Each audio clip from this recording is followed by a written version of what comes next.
Personal life గడపాలని ఉన్నది, కానీ కంపల్సరీ అయిపోయింది క్రాంతి, వేరే ఏం లేదు. అంటే మీరు ఒక మాటలో చెప్పండి, 10 ఏళ్ళ బీఆర్ఎస్ పరిపాలన బాగుండేనా, ఇప్పుడు ఈ సంవత్సరం రేవంత్ రెడ్డి కాంగ్రెస్ పరిపాలన బాగుందా అంటే? 10 ఏళ్ళు రాళ్లతో కొట్టిండ్రు, రాళ్లతో పందిలో కొట్టిండ్రు, ఇప్పుడు సుత్తతో తిరుగుతుంది. అంటే ఇదే ఎక్కువ, అంటే ఇరగొట్టుడు దాంట్లో కూడా దీంట్లోనే ఎక్కువ అంటారు. 1 ఇయర్లో ప్యాక్ చేసింది కదా.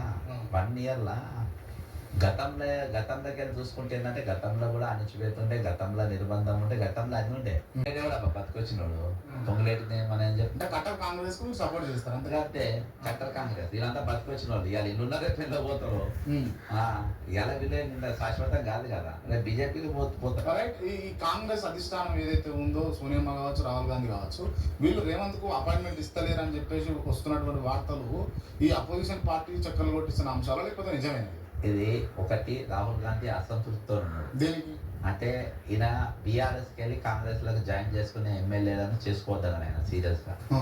చేసుకోవద్దన్నాగానే ఆయన సీరియస్గా ఇదే ఆయనకు ఇష్టం లేదు, కానీ కేసీ వేణుగోపాల్ తక్కిన వాళ్ళందరికీ ప్యాకేజ్ ఉంటే వాళ్ళందరికీ ఇంట్రెస్ట్. ఆయననే మంత్రి పదవులు పాటిస్తలేడు, రాహుల్ గాంధీ ఎక్స్పాన్షన్ కానిస్తలేడు. అందుకని నేను బ్లాక్మెయిల్ చేస్తుండ్రు బీజేపీలో నూకే కలుసుకుంటా. మన దళాత్లో కూడా కలిసింది అది ఎన్డీఏ మీటింగ్. మీ చంద్రబాబు నాయుడు, ఫడ్నవీస్ వీళ్ళందరినీ కలిసి వీళ్ళ త్రూ కాంగ్రెస్ పార్టీకి మెసేజ్ పంపుతున్నారు, నువ్వు నాకేమన్నా చేస్తే మాత్రం కానీ ఎమ్మెల్యేలు ఎవరు పోయేటట్టు కనబడతలేదు ఆయన. ఈ దావోస్ విషయం కాబట్టి, ఈ దావోస్ లో 1,58,000 కోట్ల రూపాయల పెట్టుబడులు తెలంగాణ రాష్ట్రానికి వచ్చినాయా అని చెప్పేసి అన్ని ఈ మెట్రో పిల్లలు మొత్తం బ్యానర్లు అంటించారు. వచ్చినాయా బ్రదర్? క్రాంతి, నీ దగ్గర ఎంతున్నా నా దగ్గర ఎంతున్నా, మన దగ్గర ఎంతున్నా కానీ ₹1 కోట్ల కంటే ఎక్కువ ఉండే అనేది నేను అనుకుంటున్నాను. మన ఇద్దరం కలిసి చరి 10 కోట్లు నేను ఇన్వెస్ట్మెంట్ నీ దగ్గర పెడుతున్నా అని ఇద్దరం ఎంఓయూ చేసుకున్నాం. దాని మీద మన కెమెరామెన్ తీసుకపోయి పోలీస్ స్టేషన్ కేసు పక్క చేస్తాను, కాంతితోని ₹1 కోటి ఆయన దగ్గర లేవు కానీ 10 కోట్ల ఎంఓయూ చేసిండు, మా మోసం చేసి కేసు పెట్టమన్నాను. లీగాలిటీగా నిలబడదు, ఎందుకంటే ఎంఓయూకు లీగాలిటీ లేదు. అది అగ్రిమెంట్ ఉంటుంది, కాంట్రాక్ట్ ఉంటుంది. ఈ రెండింటి కూడా లేదు. ఇంకోటి 100% రాసుకో, తెలంగాణకు వీళ్ళు చూపెడితే చాక్లెట్ కంపెనీ కూడా రాదు. చాక్లెట్ కంపెనీ కూడా రాదు. చాక్లెట్ కంపెనీ కూడా వీళ్ళు తెలియదు. వీళ్ళకి ఆ సబ్జెక్ట్ లేదబ్బా brother. Minimum knowledge. Hyderabad +1 China ఆట, దాని అర్థం ఏందో చెప్తారా?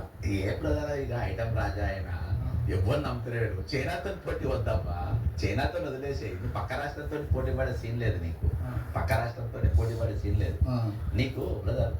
మనం సింపుల్గా ఒకటి లా అండ్ ఆర్డర్ మనం చూస్తే, నువ్వు గూగుల్లో కొడితే law and order in Telangana అని ఫస్ట్ వాడు అప్పించేటోడు ఏం చూస్తారు, నువ్వైనా నేనైనా లోన్ తీసుకునే ఉంటాను. నేను లోన్ తీసుకున్నా, నా పర్సనల్ బయోడేటా చూస్తాడు. పర్సనల్ బయోడేటా వాడు ఏం కొడతావా, తెల్లోడు చాలా ఖతర్నాక్ ఉంటాడు. పలానా దగ్గర పలానోడు వచ్చిండు, ఈ రేవంత్ రెడ్డి అనుకుంటున్న చీఫ్ మినిస్టర్, ఈయన మీద నాకు క్రైమ్ బ్యాక్గ్రౌండ్ అని కొడతాడు. He's having 83 criminal cases, out of them 72 cases are more criminal. శిక్షారుడు ఖచ్చితంగా అని చెప్పేసి ఫస్ట్ వస్తుంది. అమ్మ పోయి విడుదల వెంకట ముఖ్యమంత్రి ఇచ్చినట్టు ఫస్ట్ రాహుల్ గాంధీ, సోనియా గాంధీ, ప్రియాంక గాంధీ ఇచ్చుకుంటారు. నెంబర్ 1. రెండవది, హైదరాబాద్లో అక్టోబర్ 27కి నవంబర్ 28 వరకు కర్ఫ్యూ ఉండే. అది నీకు తెలియదు, నాకు తెలియదు. కర్ఫ్యూ ఉండే 144 సెక్షన్ లిటరల్ గా. ఇది ఖైదాల మీద పెట్టిన, ఇంటర్నెట్ లో పెట్టిన. నవంబర్ 2వ తారీఖు అమెరికాల మిస్టర్ లోకేష్ దీపావళి పండుగ వదిలేసుకొని, అంటే ఆయన వాళ్ళ ప్రభుత్వం వచ్చినాక మొదటి పండుగ దీపావళి వదిలేసుకొని అమెరికాలో హైదరాబాద్ కు చెందినటువంటి 100 మంది ఇన్వెస్టర్స్ తోని మీటింగ్ పెట్టి ఏమని పెట్టింది అక్కడ, హైదరాబాద్ లో శాంతి భద్రతలు లేవు, ఇంకో 144 సెక్షన్ ఉంది చూపించిండు. హైదరాబాద్ ఇల్లు కూడా కొట్టింది చూపించిండు. అలా ఫ్లాట్లు అమ్ముడుపోతలేవని చూపించిండు. ఇవన్నీ చేసి ఈ రోజు అక్కడ పోయే పరిస్థితి లేదు, మీరు మొత్తం ఆంధ్రాకి అని చెప్పేసి షిఫ్ట్ పెట్టుకున్నారు. Hyderabad Telangana per capital income చాలా హైగా ఉంది, అందరికంటే ఇండియానే హైలైట్ ఉంటే మన చంద్రబాబుతో చెప్పించుకుంటే ఏంటంటే ఈయన కుర్చీకి నీళ్ళు వస్తున్నాయని చెప్పించుకోండు. ఇంకొకటి డల్లాస్ పెద్ద కుట్ర అయిందంటే ఇలా చాలా మందికి అర్థమవుతుంది, 1,00,000 ఫ్లాట్లు ఖాళీగా ఉన్నాయి హైదరాబాద్ లో. అయితే చెరువులో కట్టే పెద్ద పెద్దోళ్ళే, నీకు లెజెండోని కానీ నీకు పెద్ద టాప్ వాసవి ఉంది కానీ మన ఎవరిని టచ్ చేయలేదు, చెరువులో ఉన్నాక టచ్ చేయలేదు. రంగనా స్పెషాలిటీ అంటే రంగనా సివి అండ్ స్పెషాలిటీ ఒక చర్చ జరగాల్సిన అవసరం, వాళ్ళ పేర్లు ఎవరు తీస్తలేరు. వీళ్ళిద్దరు కూడా ఆయేషా మీరా కేసులో ఉన్నవాళ్ళు. అంటే వివిఐపి కల్చర్ కు ఇంపార్టెన్స్ ఇచ్చేటోళ్ళు వీళ్ళు, వివిఐపి నేరస్తులకు శిక్షించేటోళ్ళు కాదు వీళ్ళు. అయితే వీళ్ళిద్దరిని ఇక్కడ పెట్టుకున్నారు 2 పిల్లలుగా. పెట్టుకొని కిందికి అంతా కులగొట్టుకొని వచ్చేసారు. ఈ రోజు వీళ్ళు కబ్జా చేసిన భూములు కూడా అమ్ముడు పోయే పరిస్థితులు లేవు. కాబట్టి అమ్ముడు పోవాలి. ఏం చేయాలి? 1,75,000 కోట్లు వచ్చేసినాయి అని పోస్టర్లు వేపియాలి, పెద్ద పెద్ద రిసీవ్లు చేసుకోవాలి, చంద్రబాబు నాయుడు స్టేట్మెంట్ ఇప్పియాలి. ఎందుకంటే చంద్రబాబు దగ్గర ఉన్న మనుషులు కూడా ఇక్కడ ఇన్వెస్టర్ పెట్టిండ్రు, ఆ భూములు అమ్ముడు పోవాలి. అందుకనే Telangana per capital income high అనే స్టేట్మెంట్ ఇచ్చాడు. ఇవ్వడం ఇంకా ఉన్న అసలు కారణం ఇదే. ఈ 1,75,000 కోట్ల రూపాయల పెట్టుబడులు కూడా కేవలము ఈరోజు కుక్క బెదిరించి చెప్పులెత్తుకపోయినట్టుగా ఈ రోజు ఆ కంపెనీ వస్తున్నాయని చెప్పి చూపించి ఇక్కడ ఫ్లాట్లు అమ్మనికి మళ్ళీ రియల్ ఎస్టేట్ వెంచర్ ఎక్కువ. కానీ తెలంగాణలో ఎవరు ధైర్యం చేస్తలేరు. ఇయాలికి ఆ గాయాలు మానలేదు. ఊబర్ కూడా నడుపుతారు. రిజిస్టర్ బర్గర్ ఆఫీస్ బయట డాక్యుమెంటరీ రైటర్స్ ఉంటారు కదా, వాళ్ళు లిటరల్ గా వాళ్ళు వదిలేసి రోజు 2 ఐదులు అవి గిఫ్ట్ హౌస్ ఇల్లు, పాత ఇల్లు కొనుగోలు అమ్మకాలు, గిఫ్ట్ రిజిస్ట్రేషన్లు, ఇవి తప్ప అవి 2 వస్తున్నాయంట. ఆ 2 అక్కడ 10 మంది డాక్యుమెంట్ రైటర్స్ ఉన్నారు. ఎంతమంది పోతారు? నెలకు 1-2 వస్తే ఎక్కువ ఒక డాక్యుమెంట్ రైటర్. అంటే మూల కారణం ఏమై ఉండొచ్చు అంటారు? రియల్ ఎస్టేట్ మీద దెబ్బపడడానికి హైదరాబాద్ లో పర్టికులర్ కూల్చివేతలు, హైడ్రా కూల్చివేతలు ఒక ఎగ్జాంపుల్ చెప్తా క్రాంతి, చాలా డేంజర్. నువ్వు ఇప్పుడు పటాన్చెరు పెద్ద చెరువు ఉన్నది, నేను అక్కడ లిటరల్ పోయినా. పటాన్చెరు పెద్ద చెరువు వెనుక కూల్చివేతలైన ఇట్లా చెరువు ఉంటుంది. చెరువు మధ్యలో ఒక రోడ్డు వస్తుంది, మళ్ళీ ఇటు చిన్న చెరువు ఉంటుంది. అయితే చిన్న చెరువు ఏదైతే ఉందో ఇవి ప్రైవేట్ ప్లాట్లు, ఇక్కడికి ఒరిజినల్ గా ఆనకట్ట. నీకు ఇక్కడ ఇయ్యాక నీవు అక్రమం అంటావు. కమిషనరు, హైదరాబాద్ కమిషనర్ అక్రమం అంటారు. అక్రమం అంటే నా అక్రమం అంటే చూపించాలి కదా.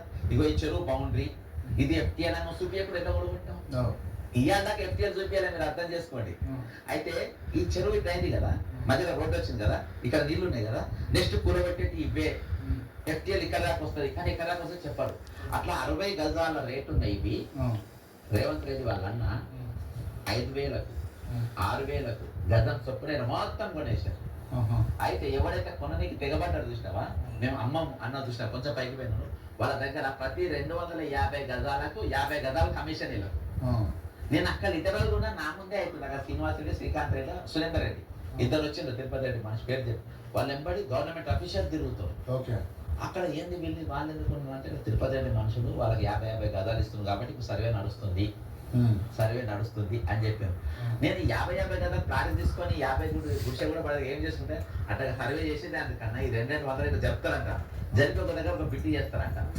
ఒక దగ్గర బిట్టి చేసి ఓహో హైడ్రా వెనుక ఉన్న ఇంకో మతలబ్ ఇది దల్లాసంగా కథ అది. అంటే మీరు ప్రతి డెవలప్మెంట్ కనిపించేది ఒకటి అయితేనేమో ఇంకా తెరవెంక జరిగే కథ ఒకటి ఉన్నది. అంతే. నువ్వు పోవచ్చు, మీరు అక్కడికి వెళ్ళొచ్చు, వెళ్తే మీరు చూడవచ్చు. ఆయన కూర్చివేతలు అయితే కూడా సాఫ్ అయిపోయింది. నాకు లేట్గా ఇన్ఫర్మేషన్ వచ్చింది. ఇట్లా ప్లాట్లో ఆ నీళ్లు ఉన్నాయి, ఆర్టీసీ కాలనీ అని ఉండదంట. ఇయాటికి దానికి ఎఫ్టీఎల్ ప్రకటించలేదు. నువ్వు ఎఫ్టీఎల్ ప్రకటించిన తర్వాత కూల్చిపెట్టాలి. ఇప్పుడు రంగనాథ్ గారు ఇల్లు దగ్గరకు వస్తారు, ఆయన ఇంటి దగ్గరకు వస్తారు. నా ఇల్లు బఫర్ జోన్ లేదు, నా ఎఫ్టీఎల్ స్టోరీ చాలా బాగా చెప్తాడు. మరి బంద్ అంతా నా ఇల్లు బఫర్ జోన్ ఉంటే కులగొట్టమని చెప్తుందా? నువ్వు ఇయ్యాల దాకా పేపర్ చూపించాలి. రంగనాథ్ గారిని అర్థం చేసుకో. ఇయ్యాల దాకా రంగనాథ్ అంటే ఇల్లు పేపర్ చూపించాలి. ఆయన ఇంటి డాక్యుమెంట్ తక్కిన వాళ్ళందరూ చూపెట్టారు. ఎందుకు చూపించాలి? 101% రంగనాథ్ ఇల్లు బఫర్ జోన్లోనే ఉంది. అది లేకుంటే నేను ఇలా జైలు ఉండేటోని. రంగనాథ్ చరిత్ర తెలుసు కదా మనం. 100% ఉండేటోని. నేను చాలా జాగ్రత్తలు చేసి ఇది ఇలా హైడ్రా పేరు మీద నడుస్తుంది. 100% ఒక మాఫియా నడుస్తుంది. మాఫియా నడిపిస్తుండ్రు. అంటే ఇప్పుడు ఇవన్నీ అంశాలు గమనిస్తే క్లియర్ గా ఇక్కడ ప్రజలకు మంచి జరిగే అంశాలు ఏవి తెరపైన ఉన్నట్టుగా కనిపిస్తారు. మరి నిజంగా ప్రజలకు మంచి చేసే చిత్తశుద్ధి, ప్రజలకు మంచి చేసే చిత్తశుద్ధి ఉందంటారా లేదంటారా గవర్నమెంట్ కి? వాళ్ళ స్వార్థం కోసం టోటల్ గవర్నమెంట్ లో ఉన్న ప్రతి ఒక్కలాంటి వాళ్ళ రియల్ గా ప్రజలకు మంచి చేయాలంటే ఫస్ట్ చీఫ్ సెక్రటరీని మార్చాలి. గతంలో క్వశ్చన్ పేపర్ లీక్ అయిన కేసులో నువ్వు బరాబర్ ఎంక్వైరీ చేయలేదు. గొరస్కాంలో బరాబర్ సిబిఐ మళ్ళీ 2వ బీఆర్ఎస్ లో ఉన్న మళ్ళీ ఎట్లా పోస్టింగ్ ఇస్తావు? జయశ్రంజన్ అంటే 10 ఏళ్ళు నువ్వు కేటీఆర్. సింపుల్ క్రాంతి. ఇది పెద్ద పెద్ద వివాదాస్పదమైన అంశం అయితే నేను చెప్పేది. కేటీఆర్ ఏం సాధించాలి? కేటీఆర్ ఒక్క ఫ్యాక్టరీ కూడా తేలే. నేను కూడా అంటున్నా తేలేదని. రేవంత్ అంటున్నా, నేను కూడా అంటున్నా. ఓకేనా? తేలే. ఆయన ఎంబడి ఎవరు పోయినరు? ఈ లాబింగ్ అంటే ఎవరు చేసి? జయశ్రంజన్ చేసింది కదా. చేసింది కదా. మరి జయశ్రంజన్ ఏం సాధించినా నువ్వు ఎంబడి పెట్టుకొని తిప్పుతున్నావు? కేటీఆర్ ఫ్యాక్టరీ తెలియదని నువ్వు అంటావు.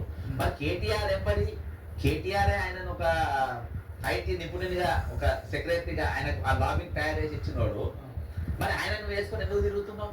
ఓకే. నీకు హైదరాబాద్ లో శాంతి భద్రతలు లేవు. ఏ కవిత అప్పుడు ఇది చేసిందో ఆ సిపిని మళ్ళీ తీసుకొచ్చుకుని ఎందుకు పెట్టుకుంటున్నావు? తెలంగాణ పరిపాలన బాగానే లేదు, ముఖ్యమంత్రి దింపేసినాం. ముఖ్యమంత్రి తర్వాత ముఖ్యమంత్రి ఎవరు? Chief secretary. మరి ఆమెను ఎట్లా కొనసాగిస్తున్నావు? అంటే కేసీఆర్ పెట్టిన మంత్రులందరూ ఆఫీసర్స్ అంతా పనిచేసినప్పుడు ఆయన పరిపాలన బాగుందని ఒప్పుకోవాల్సిందే కదా. అయితే అదన్నా ఒప్పుకోవాలి, లేకపోతే ఇదన్నా పరిపాలన బాగాలేదన్న ఒప్పుకోవాలి. మరి నువ్వు వాళ్ళు కొనసాగిస్తున్నారు, వాళ్ళు బాగా పనిచేసినట్టే కదా. వీళ్ళతో బాగా మరి వీళ్ళ మంచి పనితనం ఎక్కడ తెలిసింది నీకు? ఇప్పుడు శాంతకుమార్ కానీ, సిబి ఆనంద్ కానీ, రంగనాథ్ కానీ, వీళ్ళందరి మంచి పనితనం నీకు ఎక్కడ తెలిసింది నీకు? వాళ్ళు బాగా పనిచేసినట్టే కదా, చేస్తేనే కదా తెలియదు. వాళ్ళు అక్రమాలు చేసినప్పుడు మరి నువ్వెందుకు కొనసాగిస్తున్నావు? అంటే నువ్వు అక్రమాలు వాడు మంచి అయితే మంచి కేసీఆర్ పాలన మంచిదే కదా. ఈ లాజిక్ ఎప్పుడు పడతలేదు. నా బీఆర్ఎస్ పడతా, నా బీజేపీ కూడా పడతలేదు.